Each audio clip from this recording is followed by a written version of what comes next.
It was now mid-August as Karen and I departed Devil's Tower, Wyoming, headed west towards what was going to be our premier destination for this entire trip, Yellowstone. But before we got to Yellowstone, we had one more scenic national park to stop at, and that was Grand Teton. The name Grand being in the title of this park is an absolute understatement. Grand Teton is fabulously beautiful. We had done so much on Blue Line RV Adventures maiden voyage, such as going to Glacier National Park, Mackinac Island in Michigan, and discovering the headwaters of the Mississippi River in Minnesota, just to name a few, but there was still a lot more to do, despite having to be scheduled to return to Arizona in September. After about a half a day's drive west, we arrived in what, in my opinion, was the prettiest RV park we'd ever stayed at to date. This was the Wind River KOA in Du Bois, Wyoming, and it was stunningly beautiful, if, however, you get the right site. Karen really went all out on her planning and got us into one of the few back-end sites right along the Wind River. Although the rest of the campground is fine, it is well worth the extra money to get one of these few water sites right along the park. Okay, so a little trivia on Grand Teton and Jackson Hole, Wyoming.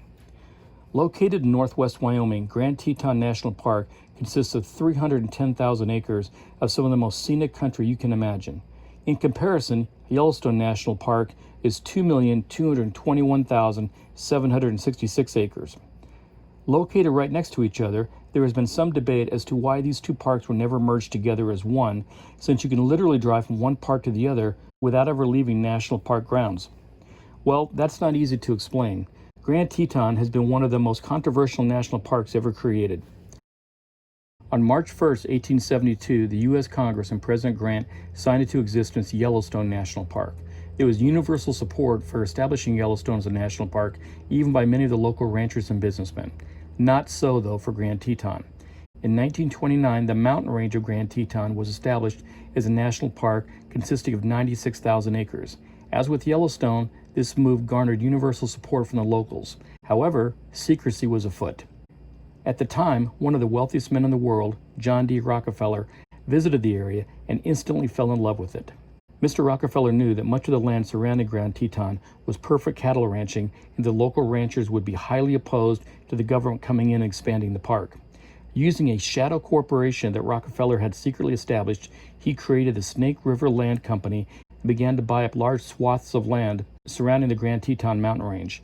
Mr. Rockefeller's plan was to purchase all of the surrounding land around the mountain range, and then once it had all been purchased, he was going to give it free of charge to the federal government as long as they would establish as a national park.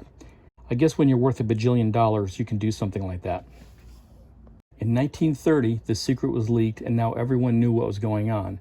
Instantly, the ranchers protested, and they protested through their congressmen in Washington. Politics got involved, and Congress actually opposed the free land idea, as their constituents were extremely angry, to say the least. By 1942, Mr. Rockefeller still had the land in his possession, but the federal government was refusing to take it, and he was getting quite angry with that. Rockefeller then sent a letter to the Secretary of Interior threatening to sell all of the land, but not to cattle barons, but to developers. This threat caused the Secretary of Interior to recommend to President Roosevelt to bypass Congress and, under the Antiquities Act and using presidential authority, set aside the land for preservation as a future national park. So in 1943, the land was donated to the federal government and signed by President Roosevelt, completely bypassing Congress. In 1950, the entire area was then formally named as the Grand Teton National Park. Fascinating.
Jackson, Wyoming is the largest city near Grand Teton National Park with a population of approximately 12,000 full-time, year-round residents.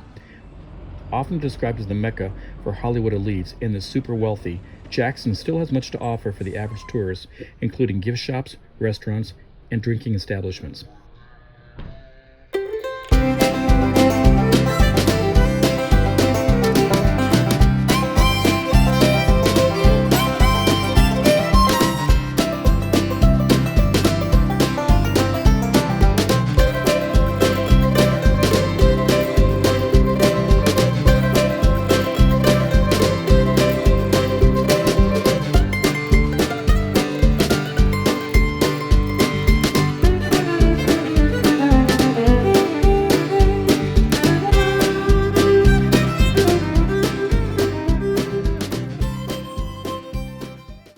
So here's one more piece of trivia.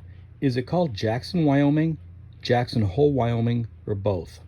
Well, the answer is really both. Jackson is the actual city, and Jackson Hole is the valley in which the city is located in.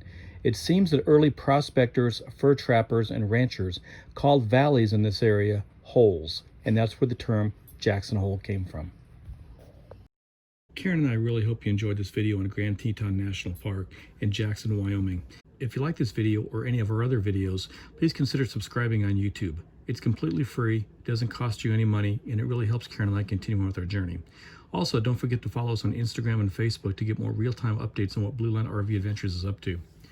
We're going to leave you now with a few of our favorite photographs and videos from the area around Grand Teton National Park, and also the T.A. Moulton Barn, probably the most photographed barn in the entire world, which is located on Mormon Row and a fantastic view of the mountain range.